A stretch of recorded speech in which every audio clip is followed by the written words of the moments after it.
ज्ञानेश्वर महाराजांनी एक सुंदर ओवी सांगितली आहे.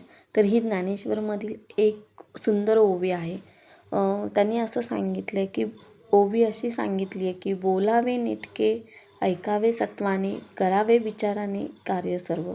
बोलावे नेटके म्हणजे काय, तर बोलताना शब्द नीट, स्पष्ट, संयमित आणि योग्य वापरावे. उगाचच खोटं, फाजील किंवा दुसऱ्याला दुखवणारे बोलू नये. ऐकावे सत्वाने म्हणजे काय, जेव्हा कोणी काही सांगतो तेव्हा ते पूर्ण लक्षपूर्वक मनापासून आणि समजून घेऊन ऐकावं. ऐकण्याची ही एक शुद्ध वृत्ती असावी. करावे विचाराने म्हणजे काय, तर कोणतेही कार्य करण्यापूर्वी सखोल विचार, विवेक आणि शहाणपण वापरावे. भावनांवर न जाऊन योग्य निर्णय घ्यावा.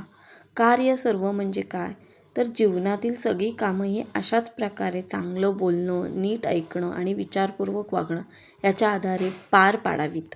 ज्ञानेश्वर महाराजांनी खरंच ही सुंदर एक ओवी सांगितली आहे. त्यांनी असं पण सांगितलं की बोलणं पण नीट पाहिजे, ऐकणं पण छान पाहिजे आणि आपण जे करतो काम किंवा काहीही ज्या गोष्टी करतो त्या विचारपूर्वक केल्या पाहिजेत.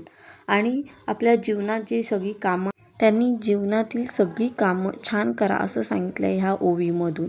ज्ञानेश्वर महाराजांनी खूप अगदी सोप्या पद्धतीत ही ओवी, ज्ञानेश्वरीमधील ओवी छान प्रकारे सांगितली आहे आणि समजावलीसुद्धा आहे.